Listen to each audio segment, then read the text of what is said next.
Greetings and salutations, everyone. My name is Andrew Kirchhoff, and welcome to my YouTube channel. Today, we're talking about my Week 8 running back rankings for the 2020 fantasy football season. On today's episode, we've got a full slate. We're talking about a variety of subjects, starting off with an announcement. Yesterday, during the waiver wire video, I teased the potential announcement for today's video, so we'll talk about that first and foremost. Then after that, we'll talk about running back matchups, talking about which defenses are giving up the most points to opposing running backs on a weekly basis on average in a half PPR scoring format, talking about the most advantageous matchups and which running backs we might want to potentially avoid based on matchups. Then after that, we'll go ahead and talk about my top 36 running back rankings. Again, let me thank you guys for the incredible support. And let's get into this huge announcement that we've been kind of teasing over the last couple days.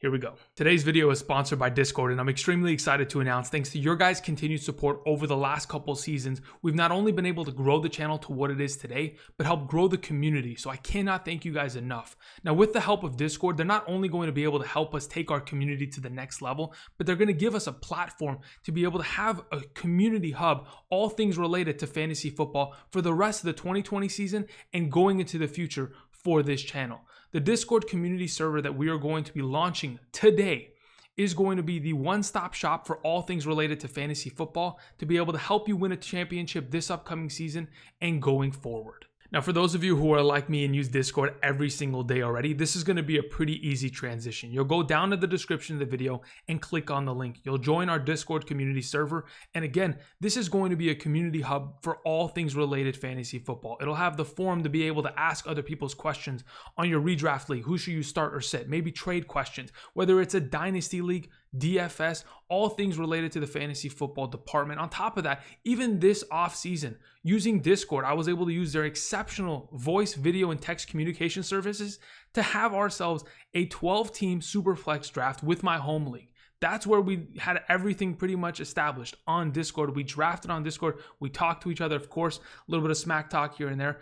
But Discord can do anything fantasy football related. And that's why I want to take our community and expand it on their platform, because I honestly think this free resource and service is going to make the biggest difference for us going on for the rest of the 2020 season and into the future. Now, I know many of you are going to go down to the comment section today and ask a question regarding this week's lineups. And unfortunately, there are so many questions down there that I can't answer them all. But if you join the Discord community server today, you'll not only be able to ask those kind of questions and get instant messages back because of the instant text communication system of Discord, you'll be able to get the opinions and the different, ideas from other people in our community. A lot of experienced fantasy football players along with myself. I'm going to be doing AMAs every single week, kind of giving you guys my perspective, answering questions, and trying to help you guys out for the remainder of the 2020 season. So I 100% implore you to take advantage of this opportunity on hand.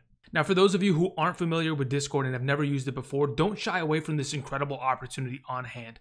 Again, for many of you, you may look at this and think, it's too much work. I can assure you it's 3 quick and easy steps. 3 quick and easy steps. Number 1, you can either download the Discord app on your desktop or on your smartphone. By clicking on the link down below in the description, you can go ahead and download Discord right now on your desktop, or with your smartphone, whether it's iOS or Android, download the Discord app.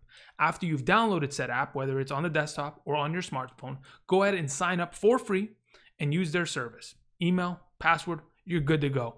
After you've set up your account, travel back here, go to the description of the video down below and click on that link that is in the first line. After you clicked on that, you should be joined and ready to go and ready to answer questions. Now, for those of you who aren't familiar with the Discord format and layout, I'll go ahead and show you right now exactly how you can go ahead and travel throughout Discord and get your questions answered and be able to find other people and communicate with them right now. Now, once you've signed up and joined the community, you'll first see this, the greetings and salutations segment of the server. Of course, get yourself more familiarized with the tight-knit community and how exactly everything is going to function going forward in said community server.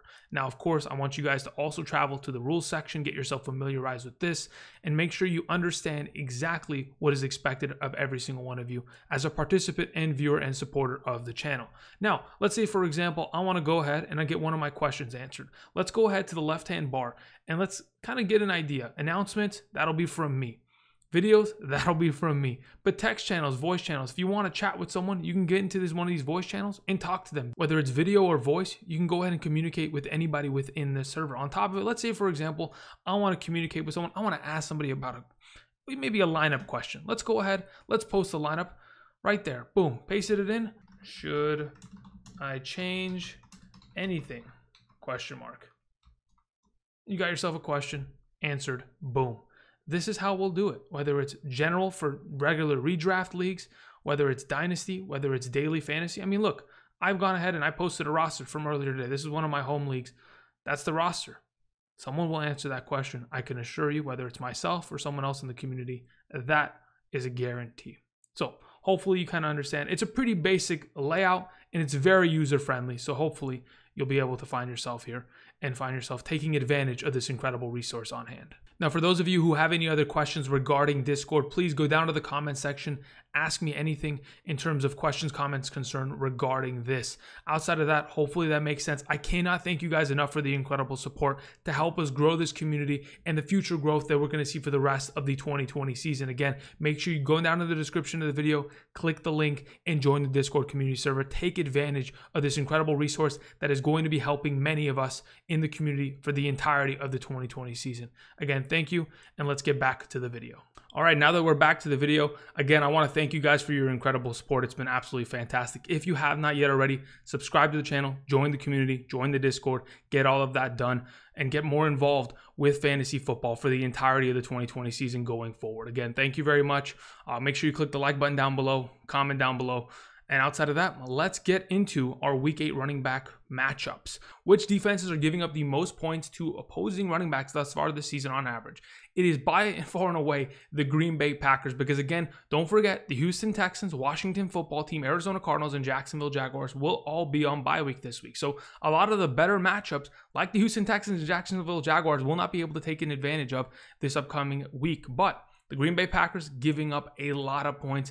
Of course, Dalvin Cook, like he typically does, takes advantage of this matchup against Green Bay, scores himself 20-plus fantasy points every time he has the matchup. Now, hopefully he is healthy this upcoming week, and all signs is pointing to that direction for him, of course, because he's been out for 2 weeks. The Las Vegas Raiders are giving up the third most points to opposing running backs. That is absolutely fantastic for Kareem Hunt owners. Of course, you're still waiting and kind of seeing when exactly is Nick Chubb going to come back. I don't think that'll be until week 10, so you're good to go to play him this upcoming week in a matchup where it's pretty much going to make him a top 5 back as he usually is. Outside of that, the Carolina Panthers take on Todd Gurley, who's been absolutely out of his mind in fantasy. I think he's the number 8 overall back, and it wasn't just a couple weeks back where he had over 100 rushing yards against Carolina and a touchdown, so that's an easy matchup. Jonathan Taylor taking on the Detroit Lions. I think now that that offensive line has had a week of rest, healthy, they can get Anthony Costanzo back, their left tackle. They will be firing on all cylinders and running the ball effectively against teams that really just can't stop the run like the Detroit Lions. So they have their hands full, to say the very least. The New York Jets, they're going to be in a little bit of trouble. Besides Clyde Edwards-Helaire, it is the revenge game of Le'Veon Bell this upcoming week. We'll see how that entire thing pans out, but it should be exciting for both of those running backs. The Dallas Cowboys giving up a bunch of points, whether it's Miles Sanders or Boston Scott, regardless of who is in the backfield, they're going to produce against Dallas' defense that is just giving up a lot of points. The Miami Dolphins, of course, they've struggled heavily in terms of the run. They've got a better secondary than they do run-stopping defense. But that being said, a rotation out of the Los Angeles Rams backfield just doesn't give us enough confidence to be able to just automatically start someone. But we'll talk about that. These are some of the easier matchups. We can also talk about some of the tougher matchups on hand. Of course, the San Francisco 49ers really not giving up anything this past week to the New England Patriots running game. Of course, Pittsburgh Steelers are on it. I'm surprised that the Tampa Bay Buccaneers are as high as they are on this list, considering how dominating they have been to opposing running backs. They've given up the fewest amount of rushing yards to opposing running backs this season, and on a weekly basis are destroying running backs. This upcoming week, they take on the New York Giants. I don't see a single New York Giant running back getting anything done on the ground, and that's going to be definitely something that we want to keep an eye on and definitely potentially avoid this upcoming week. So just to give you a little bit of more context, those are the tougher matchups. Now that we've kind of covered the matchups portion of today's episode, we could talk about my top 36 running back rankings for a half PPR setting. Again, rankings are subject to change. Rankings are also down in the description of the video. You can find the timestamps there. Also, while you're down there, make sure you join Discord. It's a free service. Help you guys out a lot. I can guarantee you it's going to be really exciting as the weeks progress. So now that we've gone ahead and covered that, let's talk about my top 36, starting off with number 1, the guy that has been number 1 for the last couple of weeks, Alvin Kamara. It's no surprise. Really don't have to argue for him. The fact of the matter is that even if he doesn't score touchdowns, he is still a valuable prospect. He had incredible yardage on the ground, 14 carries, 83 total yards, and had himself work in the passing game. That is all you want to see. 8 targets, 8 receptions, 65 receiving yards. He finds himself gaining more and more value regardless of whether he scores a touchdown. The touchdown is always the upside. If he scores that, fantastic. He becomes a 20-point play every week. But the way I see it, Alvin Kamara, regardless, is going to be the automatic play. Plays against Chicago. Didn't have the privilege of doing so last year because he was injured during that Chicago game. Many of you will remember picking up Latavius Murray and having him drop 28 points against that defense. The New Orleans Saints know how to play against the Chicago Bears front. Chicago, after last night's game, they're not looking that good. So I think Alvin Kamara, of course, is going to be able to take advantage of that. He's my number 1 on the week. We go ahead. We move on to Derrick Henry, number 2. Derrick Henry is so good that regardless of the fact that they played against the Pittsburgh Steelers run defense, he was still able to produce 20 rushing attempts, 75 yards, a rushing touchdown, caught the ball twice on 2 targets, had himself 14.2 fantasy points in a half PPR scoring format. That's how good Derrick Henry is. And even without Taylor Lewan, their backup left tackle, who filled in and honestly looked like he could get the job done rest of the season, it just honestly all clicked together. This offense is continuing to move the ball. Of course, if in fact they kick and make that field goal at the end of the game, we potentially have Derrick Henry scoring even more points. But regardless, they take on Cincinnati, one of the worst defenses in terms of stopping the run. It doesn't really matter what you put in Derrick Henry. He's always going to succeed. And the fact that he has a more advantageous matchup just leads me to believe that he's going to dominate this upcoming week. And that is why he sits as my number 2 back. Our number 3 for today is Dalvin Cook. And even though Dalvin Cook missed the Atlanta Falcons game, which was a fantastic matchup with an injury and just had a bye week, let's not forget how good he was prior to his injury. Okay, let's not forget how much of a dominant force Dalvin Cook is. This season, he scored at least 1 touchdown every single game. That in itself, incredible value. He has the easiest matchup at the running back position. Green Bay Packers giving up the most points to opposing running backs.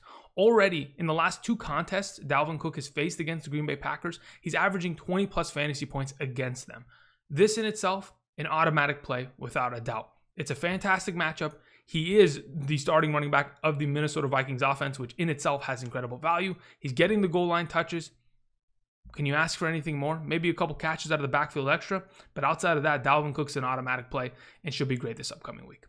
Number 4 is Christian McCaffrey, and you may be thinking, Andrew, why is Christian McCaffrey on today's list? Well, earlier today, a report was made from the Carolina Panthers saying that they have designated Christian McCaffrey to return off of the injured reserve list. That means that he is designated to return and could potentially play this upcoming Thursday, even though earlier this week it didn't look like Christian McCaffrey was going to be playing. Matt Rule, the head coach of the Carolina Panthers, says he's hopefully going to play, and all signs point to him potentially playing. Monday, he had to practice with a red jersey on, a jersey with a lot of quarterbacks wear, just a limited contact jersey. But today, had a regular jersey on, was ready to go. He's going to come back and he's going to take over the league. Let's not forget what Christian McCaffrey is capable of. In his last 27 starts in a half PPR scoring format, he's averaged, and I quote, 25.36 fantasy points per game. The fact that Teddy Bridgewater has gotten more and more comfortable feeding running backs out of the backfield of the passing game just continues to make me believe that, yes, Mike Davis was a necessary thing. It got him more comfortable with it, and now that Christian McCaffrey comes back, he's going to be able to take over. Let's not forget Mike Davis, last time they played against the Atlanta Falcons a couple weeks back, had himself 16 rushes for 89 yards, 9 catches on 10 targets, 60 receiving yards, and a touchdown. Imagine if Christian McCaffrey's given 10 targets. My goodness, he's going to take over. 25-plus point games coming down the pike should be fantastic for McCaffrey. Number 5 is Kareem Hunt. Of course, the thumbnail himself takes on the Las Vegas Raiders defense, giving up the 3rd most points to opposing running back. This past week, Kareem Hunt had 18 rushing attempts for 67 yards, 3 catches out of the backfield, 26 receiving yards, and a receiving touchdown, all for 17.7 fantasy points. I mean, can you ask for much more? I personally can't. With the fact that Odell Beckham is going down, Austin Hooper is out with an injury, and Nick Chubb's gone, they're going to continue to have to rely upon the guys that are in the locker room right now ready to play. And that is all on the shoulders of Kareem Hunt. He is going to continue to be relied upon. He is going to be the rock that carries this team. And in this week, against another AFC rival, should be a pretty exciting one. I have a lot of high hopes for the potential and production of Kareem Hunt this upcoming week. We have Aaron Jones as my number 6 back. Hopefully he's back from his injury. If in fact he is, again, playing against the Minnesota Vikings for Aaron Jones has not been something that he's kind of looked at and thought, this is a tougher matchup. To be honest, the Green Bay Packers on the ground against the Minnesota Vikings has been pretty successful over the last 2 seasons. I mean, Aaron Jones in the last 3 games that he's played against Minnesota has averaged 21.87 fantasy points per game in a half PPR scoring format. So the fact that he took week 7 off, is getting healthy, is ready to go. I mean, to be honest, he traveled with the team to Houston. He was ready to play. He was going to give it a shot, but they told him to take it easy, just like they did with Devontae Adams week back, because this team is going for a Super Bowl win. They're not just trying to win week 7, because they could do that with a backup running back regardless. I think Aaron Jones is a fantastic play this week, and he closes out our top 6 for this week. Number 7 is Todd Gurley again. I wanted to go ahead and make this a point. Todd Gurley is playing absolutely out of his mind. Sure, he falls into the end zone and potentially helps his team lose the game on Sunday, but, it happens. It happens. Mistakes happen. But right now, he's the number 8 overall running back in fantasy. He has 7 rushing touchdowns, tied with Derrick Henry. And on top of it, I always talk about Todd Gurley, and maybe he should get more work in the passing game. An incredible stat that I saw, and my mind was completely shattered. He only has 3 less receptions than Kareem Hunt this season. Imagine that. Todd Gurley gets work in the passing game, and in comparison to some of these other guys who are kind of looked at as receiving backs, it just seems like he's getting everything done. To be honest, it's a fantastic matchup. He's scoring consistent touchdowns. This offense has improved over the last couple of weeks, getting Julio back. They're more versatile, and it's giving them more opportunities to score. So all in all, if Todd Gurley is going to continue to perform and play like he did against Carolina in week 5, this upcoming week, he should be an automatic play number 7. Our number 8 for this week is Ezekiel Elliott, running back of the Dallas Cowboys. And though he is on a 2-game skid, I still have hope that he could potentially get back on track. In the last 2 games, he scored 5.6 points and 8 points in a half PPR scoring format. To be honest, the amount of touches he's gotten in the last 2 games, 12 on the ground each game? That's not enough. I need to see Ezekiel Elliott touching the ball 24 times on the ground, especially against the Philadelphia Eagles, a defense that sure has a weak secondary, but who's going to be playing quarterback for the Cowboys this upcoming week? They need to get Zeke more involved. He has to be able to carry this team going forward if, in fact, they're trying to succeed. I think, of course, we'll potentially see him get more and more carries. But, again, it's a matter of game script. If they're down a bunch of points in the second half, then are we going to really see him run the ball often? Probably not likely, but I'm just going to hope that they can come out and they can perform well against this Eagles defense. I saw Wayne Gallman gash that defense multiple times last week. They don't look like the Philadelphia Eagles run-stop defense of years past. If, in fact, you get Zach Martin back, a couple other offensive linemen, maybe you have an opportunity and a chance. But, again, I'm not giving up on Ezekiel Elliott yet. Number 9 is Josh Jacobs. Speaking of a player that's been on a skid, Jacobs he didn't show up. Was it a surprise? Not really. You played against the Tampa Bay Buccaneers. I thought he could have had a chance of scoring a touchdown and making his week a 10-point week very easily. But instead, Derek Carr, play action, slant to Darren Waller.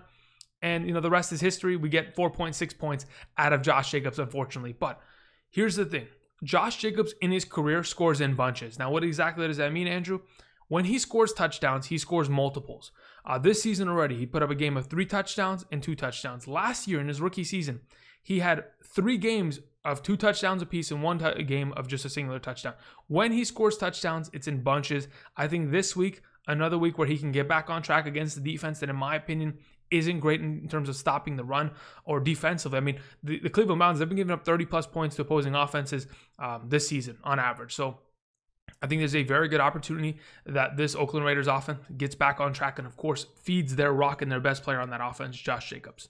Number 10 is Boston Scott. Now, I wanted to mention Boston Scott because he played a fantastic game on Thursday night against the New York Giants, who, in my opinion, aren't one of the defenses that you could just throw around. They are actually pretty good, and they've brought in a couple pieces over the last couple of years that have really helped them at least stop the run and play teams tough. Now, the thing is, 12 total rushing attempts, 46 yards. That can be improved upon. But 5 targets, 3 receptions, 46 yards, a game-winning receiving touchdowns. All that is beautiful. The fact that the Dallas Cowboys is the matchup for this upcoming week. Dallas Cowboys giving up the 8th most points to opposing running backs. Antonio Gibson just had a field day against them. I just can't see a reality in which Boston Scott doesn't have a good game against them. If Antonio Gibson can have 20 rushing attempts for $128 and a touchdown, I think Boston Scott's in line to being a top 12 running back this upcoming week. And it just continues to pile on against the Dallas Cowboys. Now, I wanted to go ahead and mention, if in fact Myles Sanders is healthy and Myles Sanders is going to be the starting running back this week, beautiful. If Miles Sanders is the starter this week, he's my number 7 back against Dallas because I think he might go for 200 rushing yards against them. With Jason Peters coming back, you get Dallas Goedert potentially coming back this week. You get Jalen Reagor back from injured reserve. There's a lot of pieces coming back. This offense is going to start picking it up real soon. So again, if Miles Sanders is ready to go, he's a big play. But otherwise, I'm assuming it'll be Boston Scott, so we'll leave him on the screen. Moving on, we have ourselves Jonathan Taylor at number 11. We talked about him a little bit earlier. They take on the Detroit Lions, giving up the 5th most points to opposing running backs this season. Now, I know that Jonathan Taylor has been somewhat underwhelming, but I truly do think in an offense that wants to run the ball as consistently as they have over the last couple of years. I mean, going back to the last couple of years on top of it, Marlon Mack was a 1,000-yard running back, 10-plus touchdowns, was consistently getting touches, but couldn't stay healthy. Jonathan Taylor has such a great opportunity behind a great offensive line that I think in a matchup against Detroit this week, he'll definitely be able to take advantage of it. I think Detroit in the last 4 weeks have given up a touchdown to every single starting running back they faced against. Again, if Jonathan Taylor could score a touchdown, accompany that with a 15-plus touch game, over 100 scrimmage yards, we have ourselves pretty good opportunity and pretty good production. That's what I'm assuming is going to happen this week. James Conner is today's number 12, and even though he plays against Baltimore, and Baltimore is one of the tougher defenses in terms of stopping opposing running backs, the Steelers know how to play against Baltimore. They do it every year, twice a year, and they know exactly how to go ahead and face them. And I think James Conner's up for the task at hand. The amount of receiving threats that this Pittsburgh Steelers offense has is going to spread that defense thin, and it's also going to give this offensive line and James Conner the ability to run downhill on that defense. And I think James Conner, his performances kind of speak for themselves. He does it week in and week out. I think his consistency is absolutely beautiful. If maybe we can get, Benny Snell to not steal as many rushing touchdowns on the goal line, that would be beautiful. But again, Mike Tomlin's going to do what he does. They're going to go ahead and throw a running back in there. That's not James Conner. He's going to steal a touchdown, or Chase Claypool is going to steal a rushing touchdown. So be it. I think James Conner is going to be perfectly fine. He's my number 12 this week. Clyde Edwards-Helaire, again, we talked about it. New York Jets, they give up a bunch of points to opposing running backs. Should be a fantastic matchup. The thing that I wanted to go ahead and specifically mention, Clyde Edwards-Helaire this past week only had a total of 9 touches. Again, 46 rushing yards on 8 rushing attempts, 1 catch, 4 targets, 17 receiving yards. Did score a rushing touchdown. Beautiful. Got himself 12.8 fantasy points. But he only played 53% of the offensive snaps against Denver this past week. A lot of that had to do with the fact that late in the game, DeAndre Washington was in, and he wasn't getting touches because they didn't need him. They were up 30-plus points. So just kind of keeping it in line. Now, Le'Veon Bell this upcoming week has a pretty good matchup. It is a revenge game for him. So there is a chance that we could see Clyde Edwards get a touchdown stolen, and it could be donated to Le'Veon Bell as a form of like, hey, you're a part of us now. Go ahead and get a little bit of revenge on your former team kind of thing. And that is a possibility. So I think, again, Clyde Edwards-Helaire is still going to be a good back. I think the fact he only touched the ball 9 times is a little bit of an anomaly, in my opinion, in comparison to weeks before.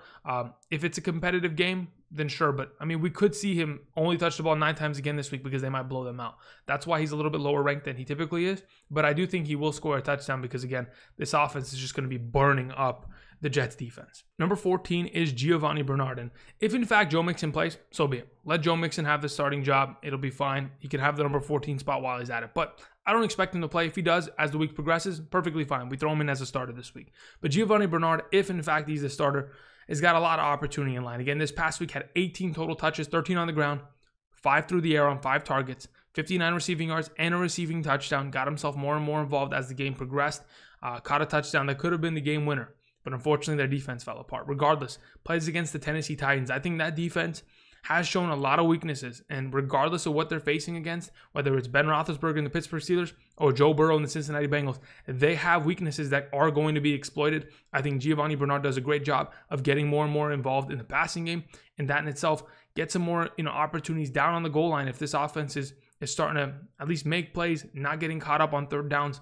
And that in itself can just give him so much fantasy value this upcoming week that it just launches him in this top 15 conversation and leaves him at number 14 this week with his beautiful mustache, of course.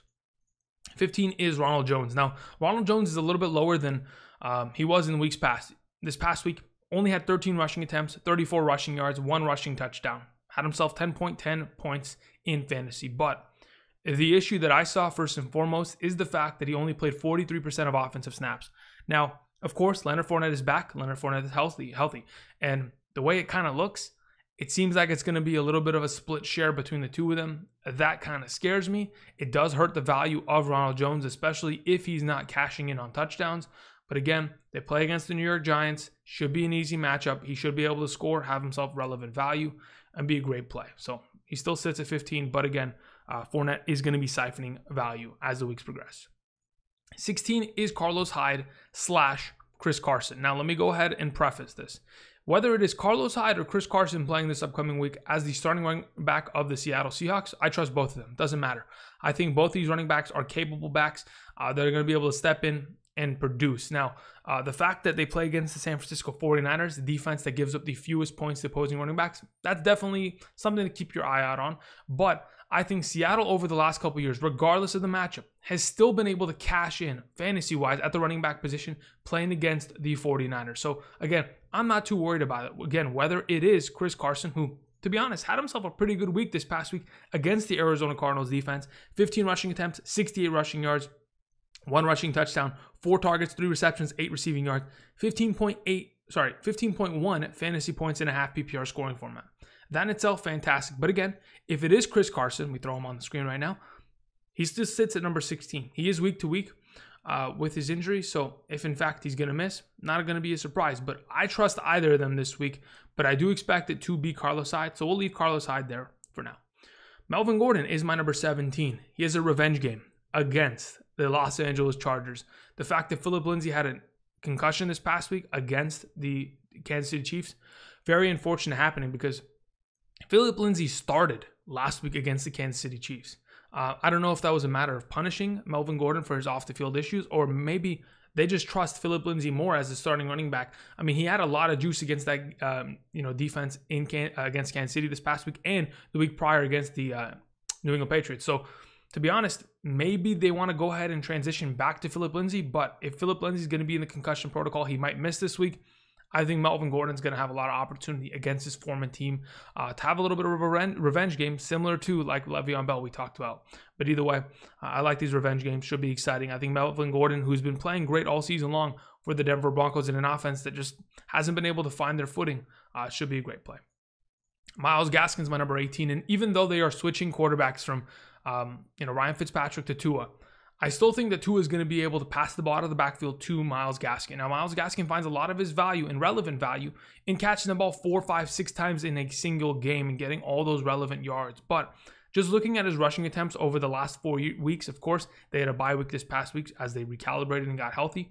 Myles Gaskin's rushing attempts, 22, 10, 16, 18 in the past 4 weeks. That is incredible value. There are running backs that really just aren't getting that much opportunity on a lot of really relevant teams. I mean, you'll never see consistent touches like that, even from guys like Clyde Edwards. Sure, Clyde Edwards will have 1 game of 26 rushing attempts, but if Myles Gaskin's getting 22, then of course the opportunity is there and the potential is there for a guy like Myles Gaskin. I think against the Los Angeles Rams, sure, their defense has been pretty stout in terms of the running game, but I still think as an entire package, Myles Gaskin as the starting running back of this team could find a lot of value, especially if this offense starts scoring in bunches.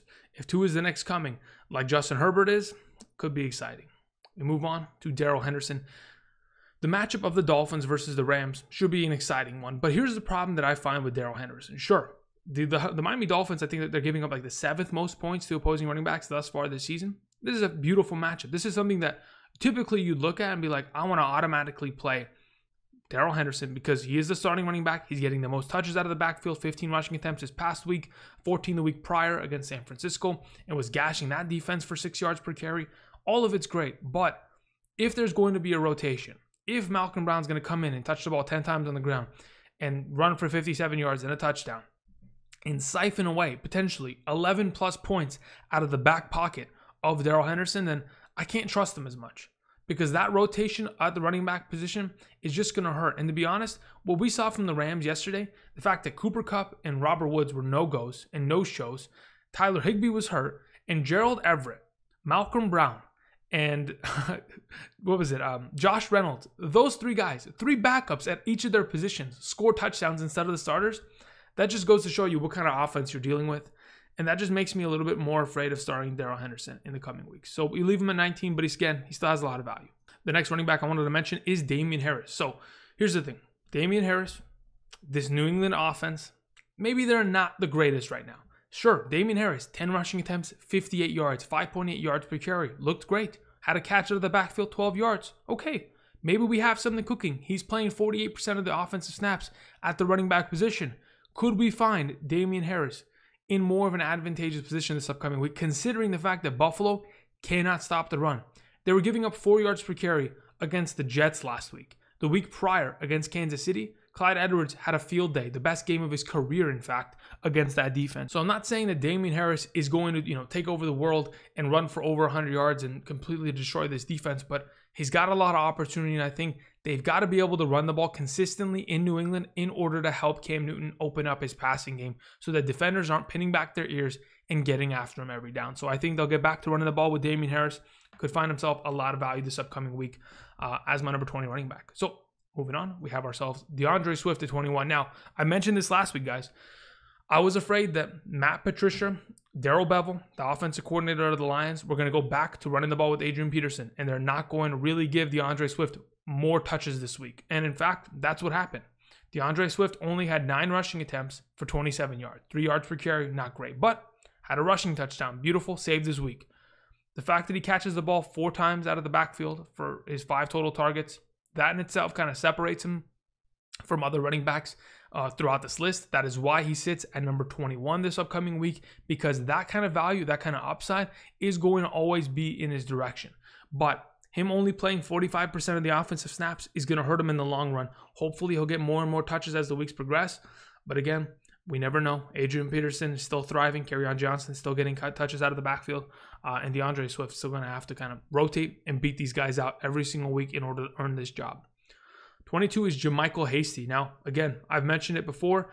I think that chances are that JaMycal Hasty is going to somehow lead this backfield. With Tevin Coleman probably not coming back this week, Raheem Mostert on the IR, newly Jeff Wilson on the injured reserve, you have JaMycal Hasty, you have Kyle Juszczyk, the fullback, and you have Jerrick McKinnon. It looks like they don't really want to give Jerrick McKinnon the ball very much. JaMycal Hasty over the last couple weeks has been averaging a great yard per carry average on 9 carries each of the last 2 weeks. Seems like a formula for success. You play against the Seattle Seahawks, which, again, in my opinion, the 49ers have always been able to run the ball consistently against them. And it just seems like an automatic successful play if, in fact, he's given the ample opportunity. If he's going to get himself 15 rushing attempts, he's going to get himself into the 70, 80 rushing yards, potential of a scoring touchdown here or there, whether it's through the air or on the ground. I think Hasty can get it done, and that's why he sits at number 22 this week.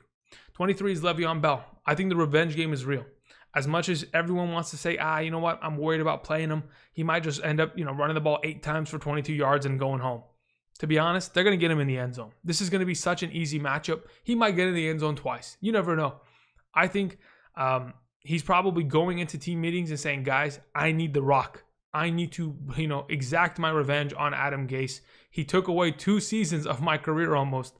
I got to get some revenge. So hopefully he goes ahead and does that and takes over a little bit. So again, that's why Clyde Edwards is a little bit lower ranked, because I do expect Le'Veon Bell to get his ample touches and to prove everybody why he's still irrelevant back in the NFL. 24 this week is David Montgomery. Unfortunately, he has a tough matchup playing against the New Orleans Saints. I think this offense kind of showed their true colors yesterday on Monday Night Football against the Rams. Unfortunately, that is the case. If you're going to play against the Saints, you're probably not going to be able to run the ball consistently. You might be able to catch the ball out of the backfield a couple times here and there, but 5 catches for 25 yards isn't going to make a huge difference in a half PPR setting. If he scores a touchdown, he can get himself over the 10-point mark. But to be honest, this offense just does not look relevant enough to be able to even move the ball, to be able to score in general, much less be able to get their starting running back some yardage on the ground and a touchdown. So as of right now, I'm not excited about it. He might end up dropping as the week progresses in terms of rankings. But again, he is a starting running back. I will respect that. Majority of the guys we talk about coming forth are in RBBC scenarios. So again, we'll respect the idea of David Montgomery. 25 is Leonard Fournette. Again, like I mentioned earlier, Leonard Fournette got a lot of touches this past weekend. The fact that he got 56% of the offensive snap counts, had 11 rushing attempts for 50 yards, 6 catches on 7 targets, 47 receiving yards. That is an unbelievable number. He's going to touch the ball 17 times in a singular game. My goodness, is he going to have value. Now, I still think that his value could increase over the next coming weeks. I think he can easily be a top 20 back every single week if he's given ample touches, but it's all a matter of game script. If they're going to be down in games, you're not going to be able to run the ball as much. But if Leonard Fournette steps up, takes that third down back roll, and is catching the ball multiple times out of the backfield per game, his value is just going to continue to rise, and it just seems like an automatic play. 26 is Mike Davis. Now, I know I talked about Christian McCaffrey. If Christian McCaffrey doesn't play, Mike Davis goes and becomes a top 12 back this week against Atlanta. But I still believe that Matt Rule is going to use Mike Davis. He's earned enough of a role in this offense to be given ample opportunity. I know this past week wasn't the greatest on the ground, 7 rushing attempts for 12 yards. That's what New Orleans does to running backs. But 5 catches for 24 receiving yards. He's going to get work in the passing game. He's going to have opportunities to be able to score, make plays for this offense, and be a rotating guy. Sure, he might be outsnapped 15-1, but when he's given opportunities, he's proven that he can absolutely make the most out of them. So again, I think Mike Davis is definitely a guy that I want to keep my eye out on. Perhaps I'm not benching him this week, but if I don't have a better option, I don't mind running him out there and seeing what he's capable of with the combination of him and McCaffrey in the backfield. Gus Edwards is 27. I do expect Mark Ingram to potentially miss. If Mark Ingram's healthy and ready to go, then fine. Mark Ingram can have this spot. But again, I don't know what to do with this backfield. Gus Edwards just seems like more of a hammer in comparison to Mark Ingram. I feel like they're ready to use him as a battering ram in comparison to some of these other running backs in his backfield. He's gotten an ample amount of touches over the last couple of weeks. They play against Pittsburgh, a pretty tough run-stopping defense. But again, if you want to beat a defense like this, you got to beat them down. You got to get them tired in the fourth quarter, and hopefully they can use Gus Edwards enough and get them to the fourth quarter and have themselves some relevant touches down the line. I think Gus Edwards could just be the starting running back this week if Mark Ingram's out. And if that's the case, he'll have touchdown upside. Of course, the opportunity of 10-plus touches, more maybe perhaps on the ground. And we're just going to have to wait and see how this kind of pans out. Justin Jackson's 28. Now, if Justin Jackson's still dealing with an injury, it could be a problem because he honestly didn't look fully healthy and he didn't perform like he was fully healthy. 5 total rushing attempts for 12 rushing yards, not great, but 5 catches for 43 yards, that kind of makes a difference. He only played 38% of the offensive snaps in comparison to the fact that Joshua Kelley played 47% of the offensive snaps at the running back position. So again, that in itself, a pretty big difference maker. I still believe that Justin Jackson is the starter. They want to continue to feed him the ball. He's just got to be fully healthy. If in fact he is, I have more confidence in him this upcoming week. Jerrick McKinnon's my number 29. Again, I didn't mention JaMycal Hasty a little bit earlier because, again, I do think that these are the only 2 healthy backs on that team. McKinnon has to get more work. Perhaps he gets screwed over and only touches the ball 7 times this week, and so be it. But if they can get him 10 touches, he could easily score a touchdown in the passing game. On the ground, doesn't matter. He is a capable enough back. I know they're trying to keep him healthy and they're trying to rest him. But hopefully they let him go this week and let both these backs feast as they're both very capable in an offense that honestly is just bowling over defenders every single week. Devin Singletary is my number 30. Now, unfortunately, Devin Singletary is in a little bit of a predicament. He's only playing 54% of the offensive snaps, only had a total of 10 touches this past week, 29 rushing yards on 8 carries, 2 catches for 18 yards. Those aren't great numbers, and they play against the New England defense. I think Bill Belichick always has a great game plan against Josh Allen, truly does force him to struggle. And what Josh Allen's already been showing over the last 3 weeks is that defenses have already figured him out. They're really starting to get after him, whether it's in the pass rush, and they're really starting to make him, make pretty bad decisions here and there. So again, Devin Singletary is in a pretty difficult scenario in an offense that is struggling. He's not getting enough touches, whether it's through the air or on the ground. I have hope that he could potentially catch the ball 5+ times and get himself 10 rushing attempts and, finish out with 8 or 9 fantasy points. But as of right now, it's just beginning to look like a lesser and lesser opportunity for him. 31 is Josh Kelley. Now, we talked about Justin Jackson, the fact that he's been dealing with a little bit of a knee injury. Joshua Kelley did play more offensive snaps, this past weekend and had more rushing attempts, 12 rushes, but only 29 rushing yards on those 12 rushes. Not great, but the receiving backs, the receiving ability of Joshua Kelley and Justin Jackson pretty much saved them in terms of fantasy production. Joshua Kelley had himself 5 targets, 5 receptions for 24 yards. So again, if you get more opportunity like that, that's perfectly fine, but you need touchdowns in order to find relevance. Even that being said, I still think that Joshua Kelley has value this week. Latavius Murray, I mentioned earlier when I talked about Alvin Kamara. Last time we saw Latavius Murray play against Chicago, he had 28 plus points, dominated with over 100 rushing yards. I think he scored multiple touchdowns. He just destroyed them.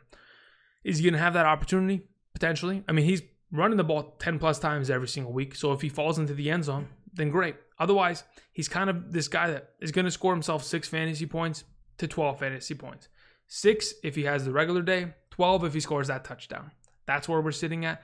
And the depth of running back, considering the bye week, missing, Chase Edmonds, James Robinson, David Johnson, J.D. McKissick, and Antonio Gibson, we're going to have to rely upon guys like Latavius Murray this upcoming week, potentially. My number 33 is Adrian Peterson. Almost missed him right there.